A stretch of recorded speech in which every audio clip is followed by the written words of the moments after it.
Hi there, I'm Sheila V, and welcome to this next podcast episode, Brave Conversations. And today I'm going to be sharing with you some insights and wisdom that I've gained by winning Coach of the Year at the Beam Awards this year. Coach of the Year, when I heard my name called out, my jaw hit the floor. There's actually a video recording of it.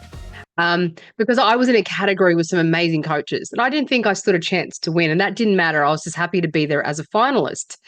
Yet I won. I was the gold winner of Coach of the Year at the Beam Awards. And today I want to share with you some insights and learnings from the journey of being a coach, and also my journey of being a manager and a leader when I was a corporate executive and a finance manager and a commercial manager. And so this podcast today, get a piece of paper out, a journal. I'm a real fan of journal writing and reflection because we can only change the way our pattern of thinking by challenging our thoughts and reprogramming our neural circuitry with new thoughts, positive thoughts, curious thoughts, intriguing thoughts, different types of thoughts. So the first thing I learned in winning Coach of the Year was just start coaching today. When I started coaching over 10 years ago, I wasn't ready. When I was put forward for my first management role as a corporate leader, when I was 29, I was promoted from being within the team to managing a team of 3 people. So there was 4 of us together, and I didn't feel ready. And that's what we experience as managers and as leaders, whether you're thinking of starting a coaching, healing, spiritual mentoring type business, you will feel not ready. But just by starting, you're saying to the universe, yes, give me my first client. And that's exactly what happened. When I had this internal nudge that I'm ready to be a coach, what happened? My first person reached out to me on Messenger and they said, Sheila, I've been watching you and I'd love for you to be my coach. Can we have a call about it? And we jumped on a call and thus began her transformation. I think I won Coach of the Year because I'm not perfect. I'm real, I'm raw, I'm relatable. I share with my clients my failures, my triumphs, my challenges, how I've overcome adversity. And I don't show up as ever having the whole solution, the complete solution, but I guide them in a way of how they can be brave in their life. And from that, I know transformation occurs. So if you are thinking of, am I ready to be a leader? Just that thought already shows to me you are ready. Because we are only ready by asking ourselves the question, am I? And you've probably been preparing to be in a leadership or management role. Now, that first leadership role is always scary because we think we need to know more, have more executive presence in our first leadership role. No, as a coach and as a first leader, I needed to show vulnerability. I needed to show courage. I needed to actively listen.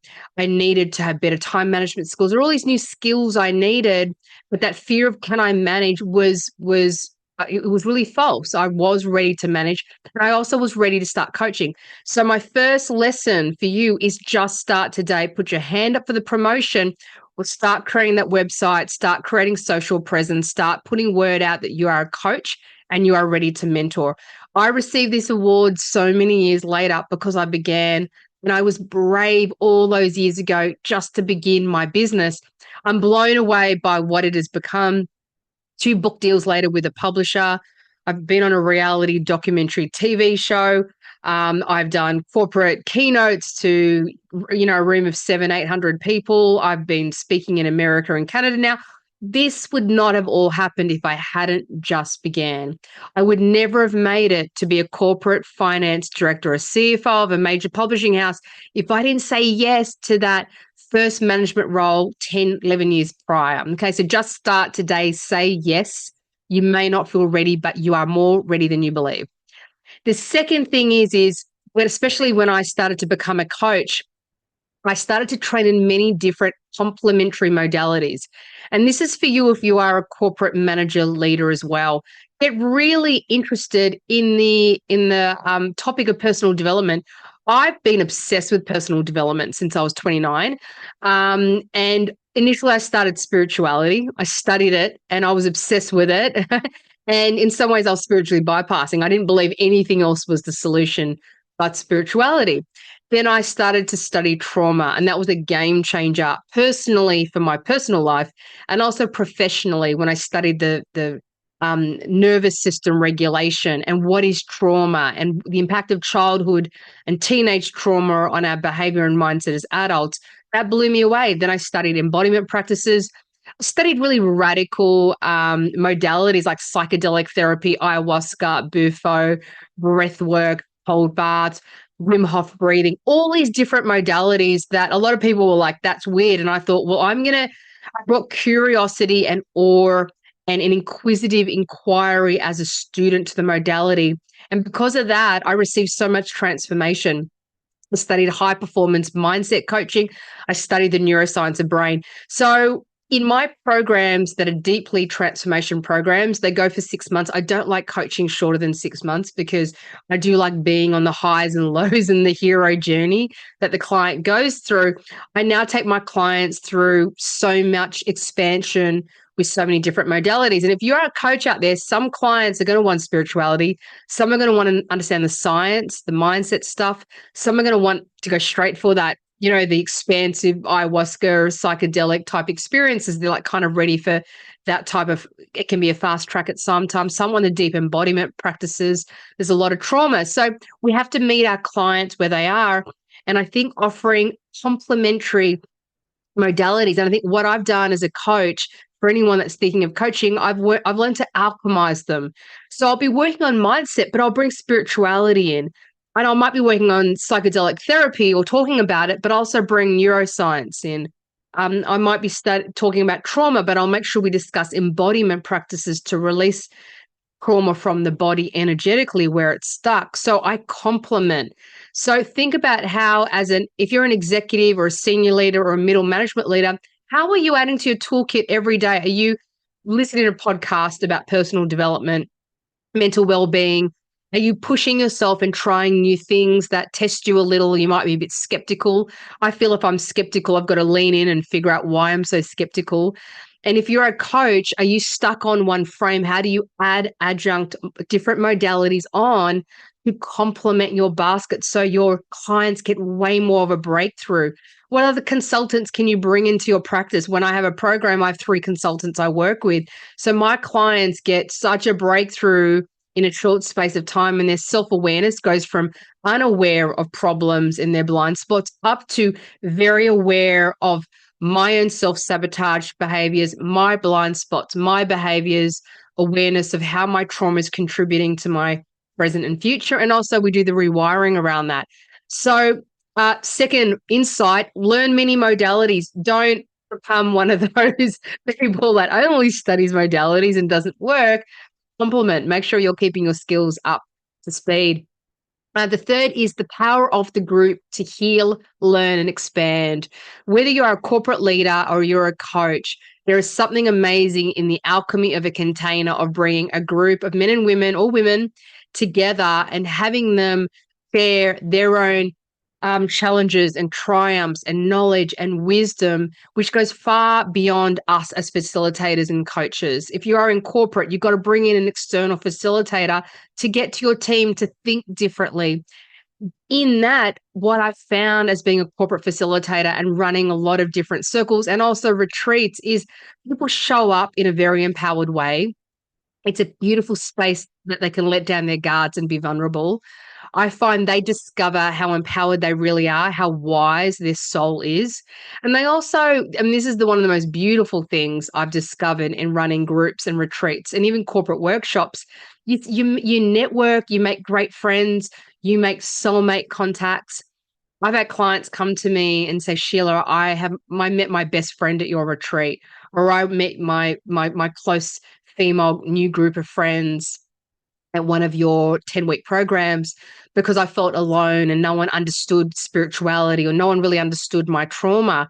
So if you are a coach, consider what would it look like for you to bring a group of your clients together and lead them on a mini transformation, whether it's 4 weeks, 6 weeks, 8 weeks, or 10 weeks, something mini. And a group can be as little as 4 people. Doesn't have to be big.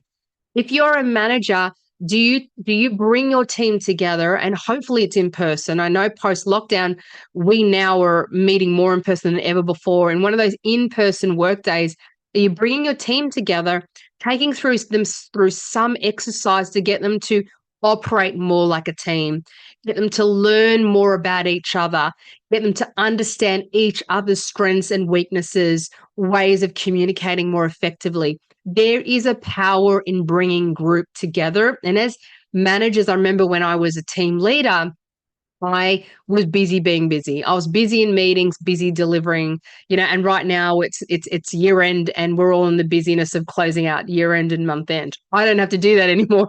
I'm not a finance director. Yeah. But so I have empathy and compassion, but there's those beautiful gaps and spaces when we're managing where we've got to use that to create and harness the power of the group to transform. So I want you to think, how can you do that in your business or as a leader?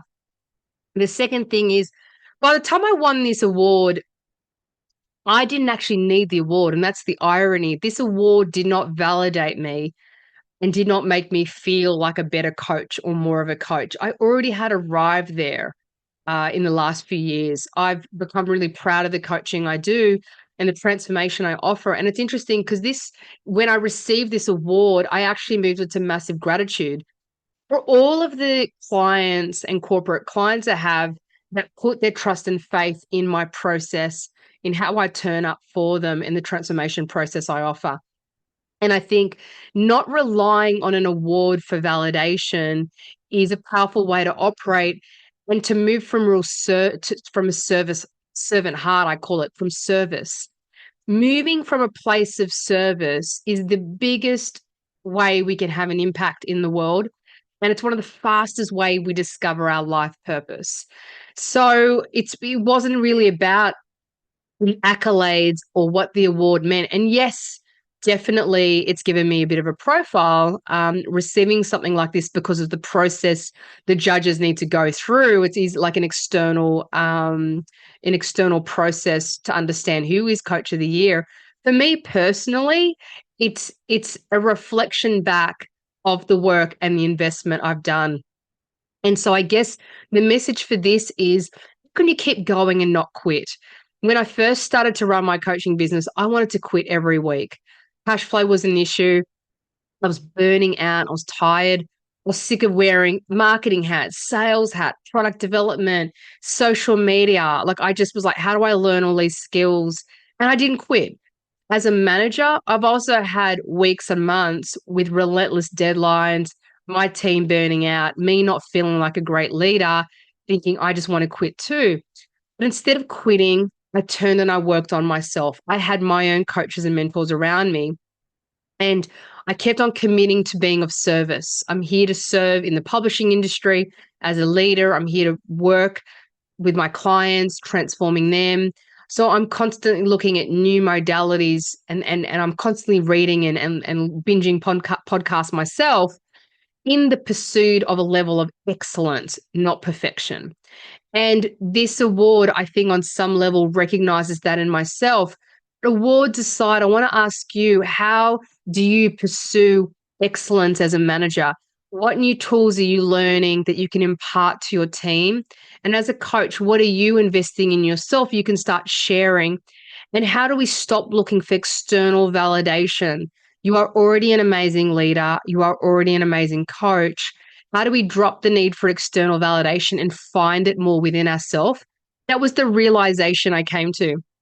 I'll share a little story, actually, an insight I had. I've just started my Brave Through IVF program, and I finished the first night, the kickoff coaching session. There were 13 women in the room, and I got off the call from my husband, and I said to him, that has to be one of the most rewarding coaching circles I've ever led, because we have a group of women, a lot of them are on the donor egg path, and they didn't have anyone to turn to. And here I have created a community of women to come together and have an honest conversation about IVF, switching our mindset about it and being empowered on the donor path.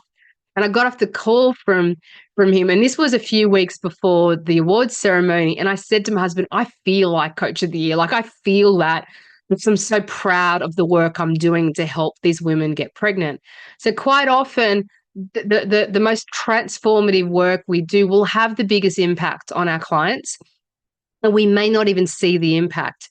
I think this award was definitely a tangible thing, but I know the impact I've had on my clients' lives have had a ripple effect far beyond that I will ever see or know about.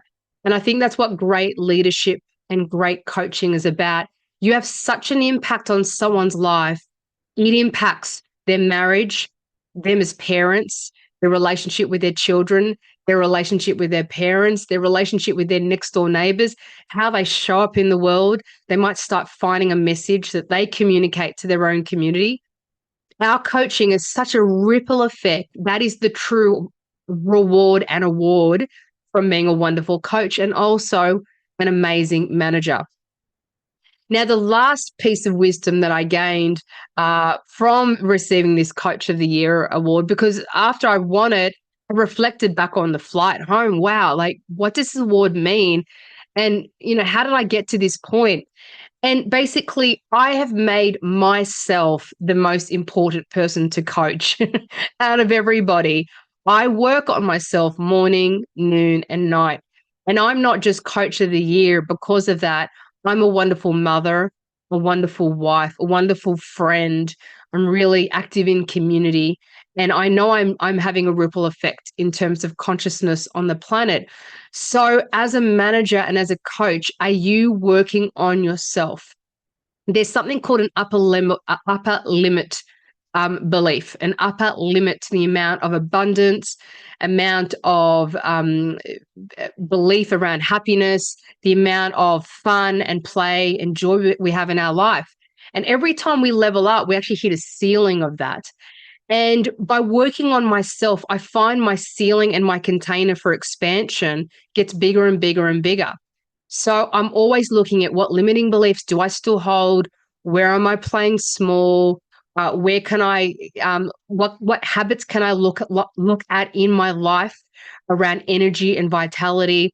How do I show up as a better wife? How do I show up as a better mother? Not from a place of lack. It's always from a place of expansion.